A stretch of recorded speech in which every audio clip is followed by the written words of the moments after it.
একদম গুলি করে দিন। চুপ, কোনো কথা কবি না, হ্যাঁ চুপচাপ দাঁড়া। সন্ধ্যে তোর বাপের তুই কিডন্যাপ হয়ে গেছিস।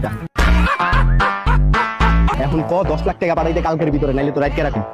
আর বাপের কাছে কি 10 লাখ টাকা আছে নাকি? কোথায় দেবো? তাহলে 1 সপ্তাহ টাইম দে, 1 সপ্তাহে তোর আটকে রাখুন। শুনবে, 1 সপ্তাহের মধ্যে কেমনে দেবো? 10 লাখ টাকা কি কম নাকি? যা তোর 1 মাস টাইম দিলাম, 1 মাসের ভিতরে তোর বাপের 10 লাখ টাকা দিতে তোর 1 মাসে আটকে রাখুন। যে পর্যন্ত টাকা না দিব তোর ওই পর্যন্ত আটকে রাখুন। শুনবে, যদি 1 মাসের মধ্যে দিতে না পারে? তাহলে 1 বছর আটকে রাখুন। বুঝছিস না, টাকা ছাড়া তো তোর ছাড়ুন না। 1 বছরের মধ্যে দিতে না পারলে?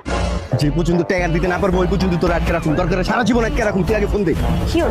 হ্যাঁ শিওর, সারা জীবন আটকে রাখুন। তুই ফোন দে, একদম গুলি করে দিন। উল্টা পাল্টা কোনো কথা বলবি না, পুলিশকে ফোন দিতে কবি না। হ্যালো আব্বু। আব্বু আমি তো আপনার মাইয়া জামাই পেয়ে গেছি আব্বু। আপনারা কষ্ট করে আব্বু পোলা খুঁজতে হইব না আব্বু।